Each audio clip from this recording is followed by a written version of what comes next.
Belo Monte, por exemplo, das 14 questões que não foram contempladas, 12 são indígenas.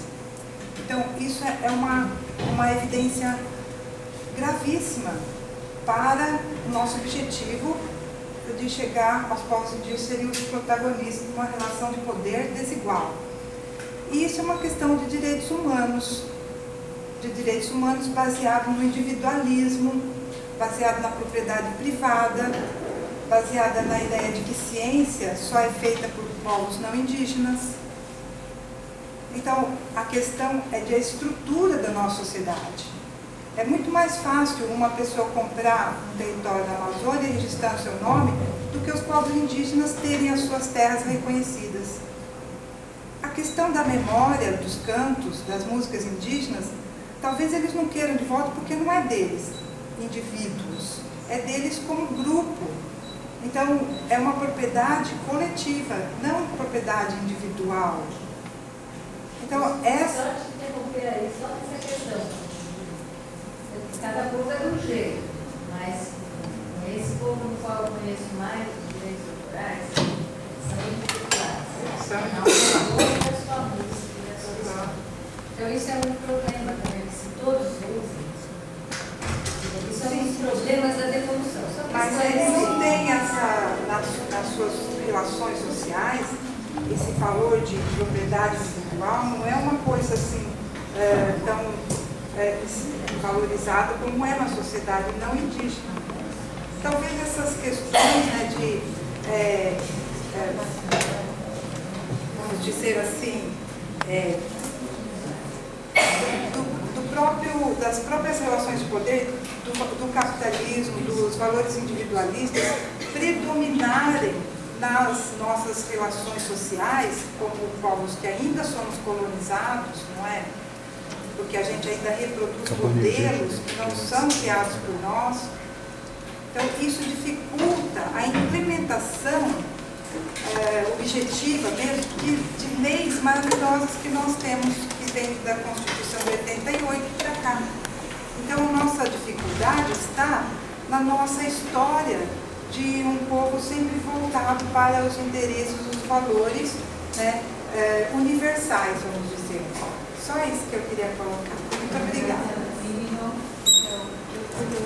A fala à mesa, comunicar alguma coisa. Eu queria fazer um breve comentário em relação à questão da lógica do museu. A Angélica Fábio, acho que já teve que sair. Acho que seria oportuno que ela pudesse comentar esse assunto. Na verdade, não é uma questão de fato que se coloca, está plenamente resolvida no âmbito da instituição. O que a gente vem enfrentando, de fato, são dificuldades no âmbito de formalização, né? Na medida que a gente também está no processo de um novo modelo de gestão, né, dos equipamentos museológicos do Estado de São Paulo, né, nessa gestão público-privada, já bastante complicação e demanda uma série de auditorias e acompanhamentos, né, nos órgãos, Secretaria da Fazenda, Tribunais de Contas. Necessariamente a transparência e o acompanhamento, né, desse modelo é fundamental para a própria consolidação, né, no modelo e a responsabilidade que temos todos nós, na medida em que pressupõe exatamente essa parceria público-privado, mas de fato isso acrescenta complicações, né, no âmbito de como são feitas as formalizações, e a venda de produtos dentro do museu é uma delas, porque envolve uma série de processos, né, de um termo de cessão inicial do Estado para a organização social. A organização social, por sua vez, em cascata, eu não vou ficar aborrecendo vocês com todos os processos, né, de formalização que são necessários para que a gente faça os procedimentos da forma mais adequada no âmbito da gestão pública.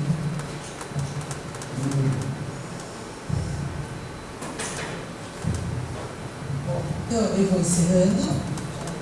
Já voltou a luz. Está funcionando? Então, assim, eu destaquei alguns pontos, muitos outros poderiam ser destacados, mas eu acho que, já que nós estamos nesse enfrentamento, né, de um debate em 3 dias, acho importante que a gente possa levantar algumas questões, alguns pontos, né, para podermos aprofundá-los ou aqui ou em outros momentos. Né? Então, tem a questão levantada pelo Alexandre do patriamento e, consequentemente, do repatriamento, né? E todas as instâncias que essa questão envolve, né? Considerando o Estado, né?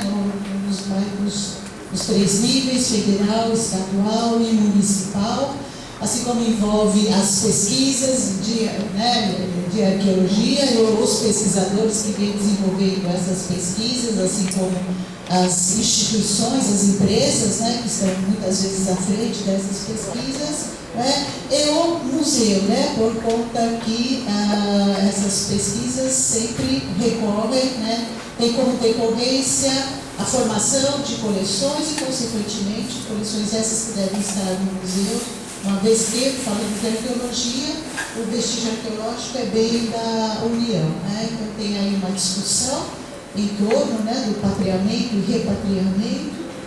Uma outra questão é a questão dos direitos autorais e direitos de uso. É algo que nós aqui no museu estamos pensando muito, no sentido, novamente, da ética, né, e em que medida a legislação dá conta dessa ética, né, a gente fala muito sobre isso aqui, né, e como essa ética, né, pode orientar os melhores procedimentos a partir de um museu na relação com os povos indígenas, na perspectiva do respeito, né, aos direitos desses povos, e respeito aos seus saberes e às suas tradições. Da fala também eu tirei como síntese, né, muito do que a Betty falou, né, do que é o reunir, né, disponibilizar e o devolver. Né. Eu acho que o museu pode ser uma instituição fundamental nesse processo. Né. Ela já reúne, ela já disponibiliza. E eu acho que o museu pode, né, atuar mais na devolução, seja a devolução a partir, né, das pesquisas que aquela instituição mesmo desenvolveu, seja apoiando pesquisadores, que muitas vezes precisam de uma base institucional, precisa de uma estrutura institucional, né, para que a devolução possa acontecer. Né? E ao mesmo tempo que, né, a partir do que a Cristina falou, que os museus, independente, tradicional ou não, né, possam continuar a ser, né, lugares de preservação da memória, e por esse motivo e por muitos outros locais políticos, né, de uma atuação política bastante intensa. E daí tem uma outra questão no fundo, que não foi levado, mas está no fundo, que é algo que eu já venho pensando muito durante há muito tempo, compartilho com o Josué, né, nessa nossa trajetória, que esse museu permite, que é a questão das tipologias de museus. Em que medida essas tipologias já não estão saturadas, já não estão falidas, em que medida... hoje mesmo eu fiquei pensando, esse museu é etnográfico? Faz sentido falar que esse museu é etnográfico?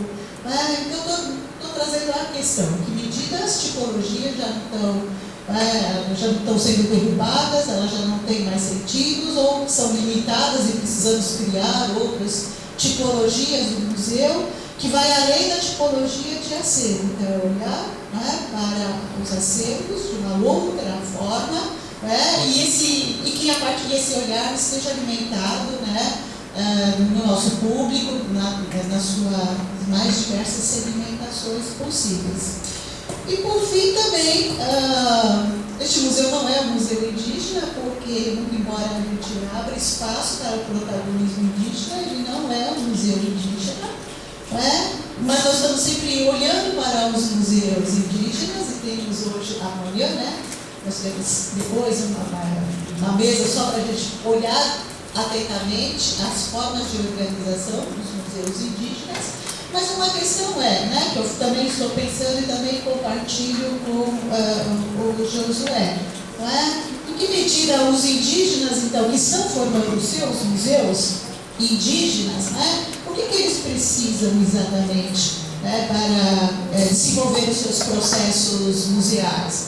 Né? Então, em que medida, daí eu estou pensando, né, que medida a técnica do museu já não bastaria, né? A técnica, para quem é do jargão, está dentro do jargão, sabe que é a museografia. Então, em que medida conhecer as técnicas museográficas não fosse o suficiente, né, para que os demais diversos grupos indígenas, né, as aplicassem da forma como bem lhes conviesse. E a partir dessa perspectiva também entendeu a gestão como uma técnica, né? Então, conhecendo a técnica de gestão, como é que eles poderiam fazer as suas gestões? Então é isso basicamente que eu gostaria de levantar para continuarmos refletindo, discutindo. Agradeço imensamente a participação de todos, né, e da plateia que ficou aqui presente.